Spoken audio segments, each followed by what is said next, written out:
Draghi presentó ayer un plan de reforma para Europa titulado El futuro de la competitividad europea y lo definió como hoja de ruta urgente sin sonrojarse. Tengamos en cuenta que la Unión Europea no es precisamente Usain Bolt o Fernando Alonso en la toma de decisiones. Igual se podrían haber ahorrado el encargo que seguro ha costado una pasta. Y más si pensamos que este plan, supondrá, si lo aplican, 800.000 millones de euros anuales que se financiarán vía deuda. Es decir, que lo pagaremos todos nosotros vía inflación cuando esa enorme cantidad de dinero se vuelva y esté en el sistema. Pero lo peor no es si lo vuelcan o no. El asunto es que, aunque lo vuelquen, no van a cambiar nada. Estamos hablando de la misma gente que ha derrochado 750.000 millones desde la pandemia. Todavía no sabemos bien qué. Un tsunami de dinero que, a medida que explotaba en el mayor incremento de precios y pérdida de poder adquisitivo desde los años 80, operaba bajo el truco contable que supone desvalorizar esa deuda precisamente con lo que la motiva, la inflación. Cuanto mayor sea la inflación, menor es el coste que tiene esa deuda para el que la solicita, no para el que la acaba pagando en última instancia. Tú que me ves desde Madrid, Roma, Dublín, Massanet de Cabrenys, París, Berlín, Nicosia, Cordovilla de Lácara o Londres, Londres no, que esos se fueron, todos nosotros lo tendremos que pagar. Pues imagina ahora lo mismo pero al año. Todo el PIB de Suiza, el presupuesto de defensa de Estados Unidos en 2023, casi 3 veces lo que costó todo el rescate de Grecia, o lo que es lo mismo, 1.800 euros más de deuda por habitante europeo y por año.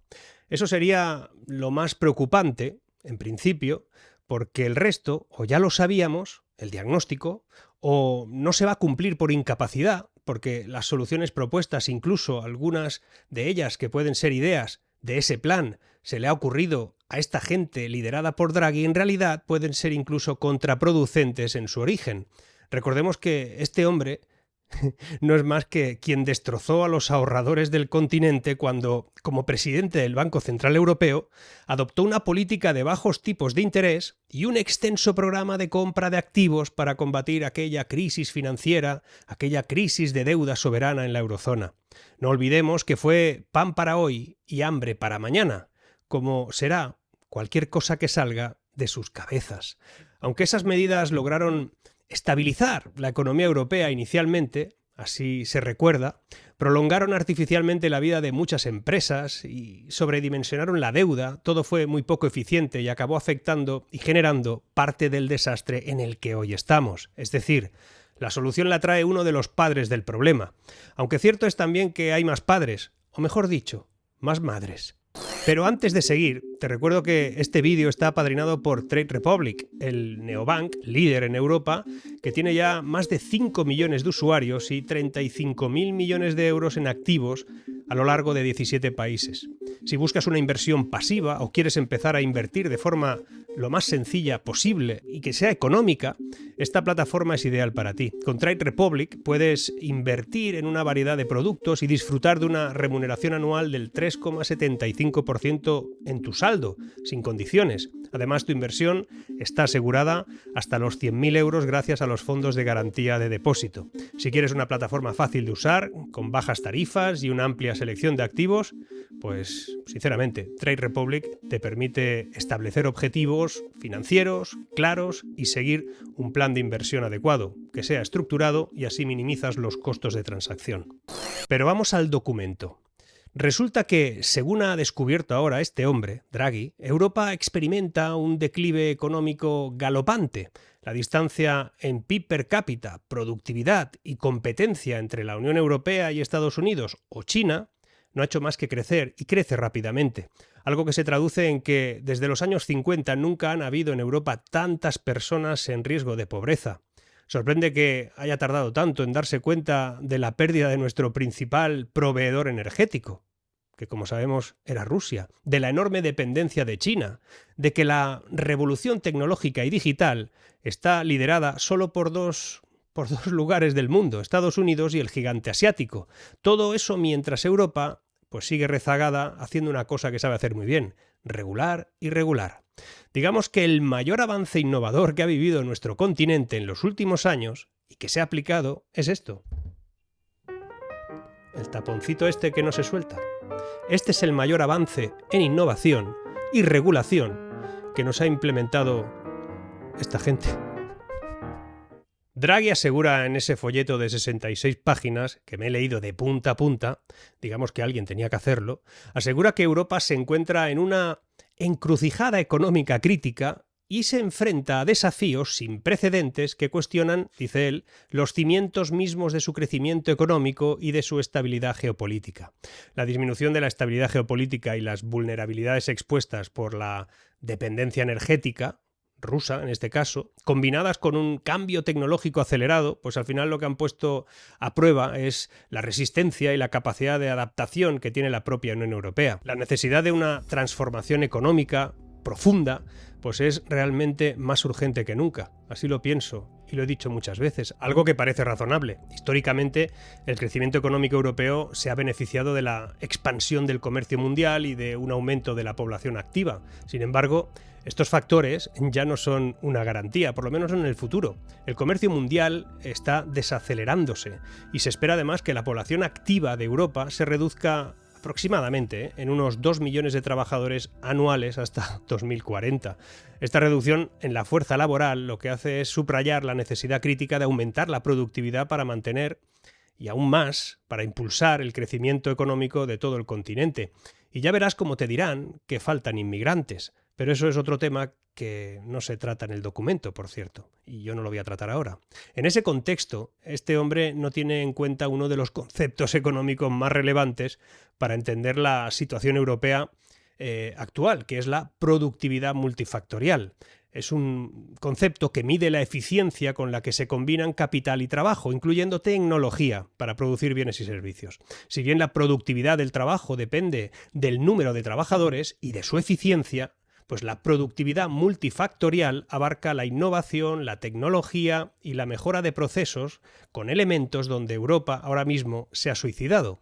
Si Europa no logra aumentar su productividad, se enfrenta a decisiones realmente difíciles, porque la imposibilidad de ser simultáneamente un líder en nuevas tecnologías y un modelo responsable, climático y actor geopolítico independiente, como dicen, va a ser una necesidad obvia de reducir ambiciones en todos esos campos, porque si no es en todos, tendrá que ser en alguno. Y aceptar definitivamente que somos un continente decadente es lo que viene después, donde además, como comentábamos ayer en el directo, encima estamos perdiendo los propios valores de lo que realmente somos en Europa. Europa está, por tanto, ante un reto existencial que requerirá decisiones estratégicas y compromisos difíciles que obviamente no parece que van a ser capaces de tomar esta gente o que no las tomaron antes y peor aún, nos condujeron realmente donde estamos. Pero lo mejor del plan Draghi, no es el diagnóstico, no. Lo que de verdad es de aurora boreal es lo que propone que tenemos que hacer. Que no digo que no sean buenas ideas, no. Es que ni se sonroja hablando de lo que hay que hacer. Ver a doña Ursula von der Leyen y la gran mayoría de políticos europeos aplaudiendo con entusiasmo el asunto es de vergüenza ajena, por no decir repugnante.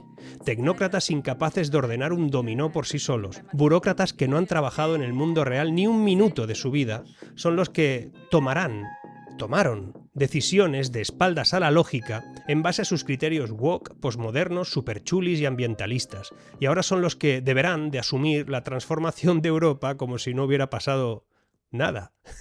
Flipo. Las ideas para afrontar el asunto se dividen ahora mismo en 3 ámbitos de acción, según dicen, para reactivar el crecimiento, un crecimiento que proviene ahora mismo de un desastroso plan sostenible, una acción estratégica con respecto al conflicto entre Rusia y Ucrania y también un lamentable proceso de regulación tecnológica. Vamos a ver, por partes. Aunque la Unión Europea cuenta con sólidos sistemas educativos y de bienestar social, está fracasando en convertir estos activos en industrias productivas a nivel global. La necesidad urgente de Europa es cerrar la brecha de innovación con gigantes como Estados Unidos o China, especialmente en tecnologías de tipo avanzado. La estructura industrial de Europa se ha estancado, eso lo sabemos, además con una notable falta de empresas emergentes que puedan crear nuevos motores de crecimiento económico. Sorprendentemente, no ha surgido ninguna empresa en la Unión Europea con una capitalización de mercado superior a 100.000 millones de euros en los últimos 50 años. mientras que en Estados Unidos ya son varias las que han alcanzado la valoración superior a 1 billón de euros. Digamos que la diferencia es notable. Este estancamiento es evidente en el menor gasto en investigación e innovación en Europa, con una inversión anual que fue de 270.000 millones de euros, menos que la de nuestros homólogos estadounidenses en el año 2021, que es la cifra que ellos manejan. Además, la inversión europea ha sido dominada siempre por la industria automotriz, en contraste de lo que ha pasado en Estados Unidos, donde las tecnológicas lideran ese tipo de inversión. Igual se sorprenden de que pase esto.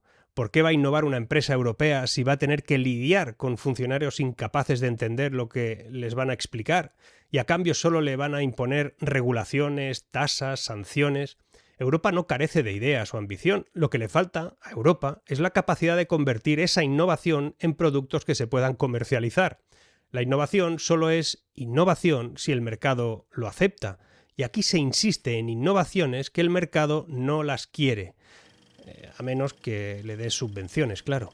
Las regulaciones restrictivas y un entorno empresarial cada vez menos dinámico han llevado a nuestros emprendedores europeos a buscar capital en Estados Unidos y a reubicar sus empresas allí. Resulta que cerca del 30% de los unicornios europeos han trasladado su sede al extranjero desde 2008 a 2021, principalmente, obviamente, a Estados Unidos. Frente a la revolución de la inteligencia artificial, resulta que Europa vive en un universo paralelo. Nuestro potencial innovador, integrando tecnologías avanzadas en sus industrias actuales y mejorando la capacitación de sus ciudadanos, eso, en realidad, aquí es una broma si lo comparamos con Singapur, Corea u otros países. En este punto no hablan de regular, no hablan de modificar la dinámica impositiva y coercitiva sobre la innovación, solo hablan de ética, control y mucha justicia social.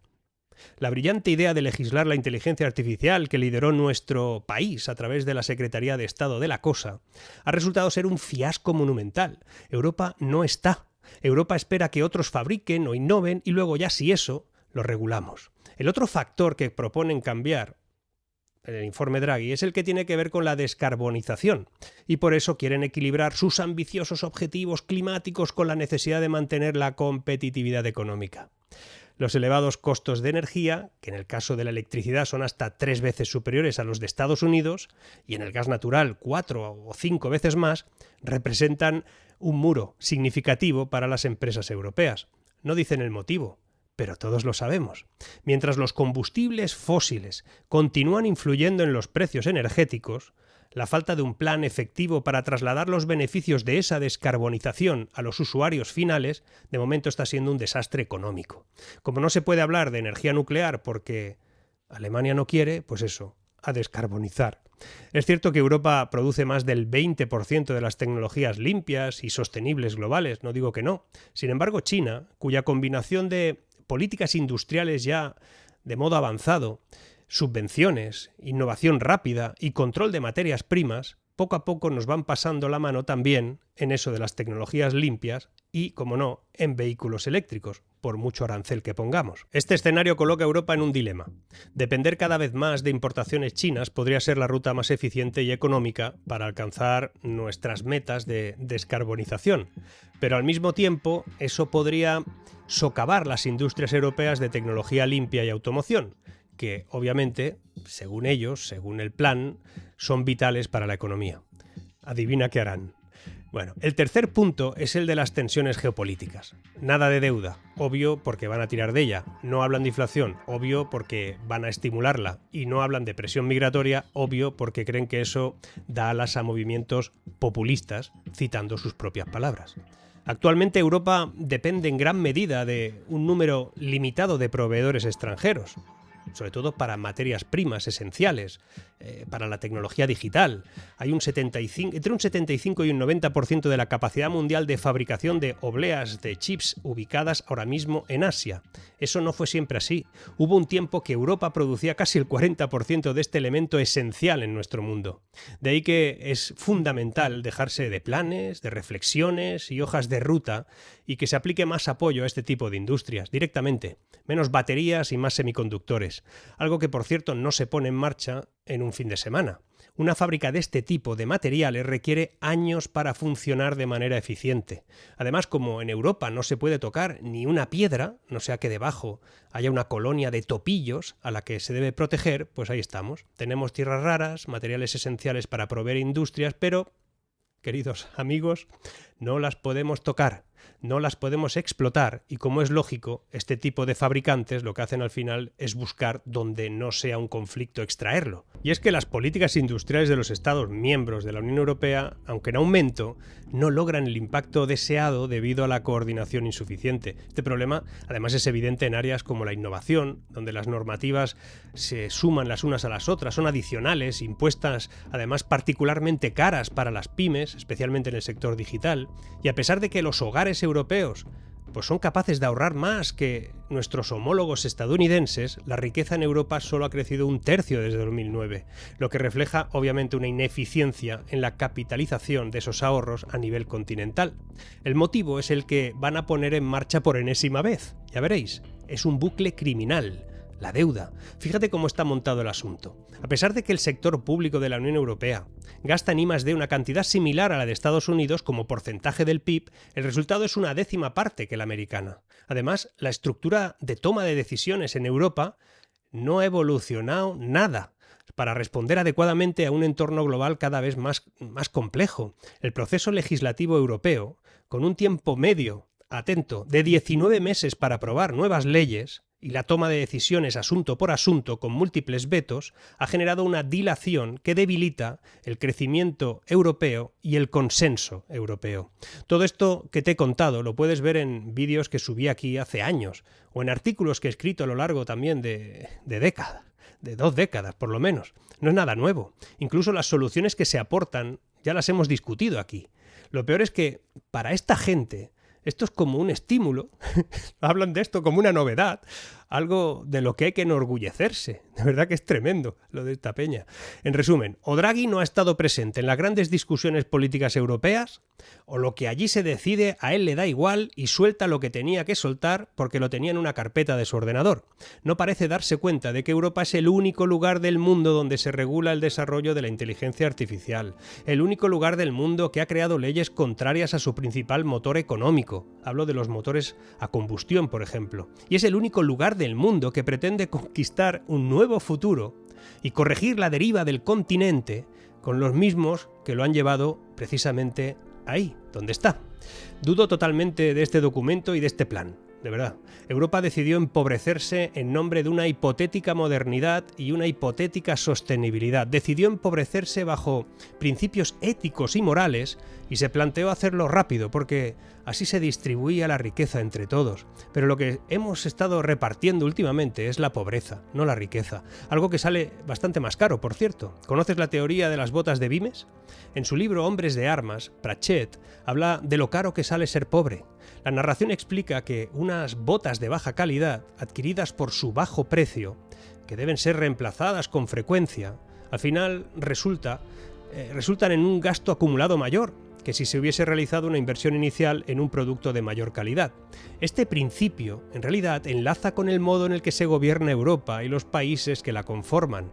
El empobrecimiento. Cuanto más pobre es el modelo en el que se ejerce la política, más caro nos sale a todos. De ahí que no logremos reducir la brecha en PIB per cápita europea con la de otras potencias del mundo. ¿Tú te has creído el plan de esta gente? Yo no. Por eso seguiré con mi plan, el de proteger a mi gente, de la que viene, y la de avisaros a todos, a mi comunidad, de lo que también se avecina. No os vayáis muy lejos. Seguimos.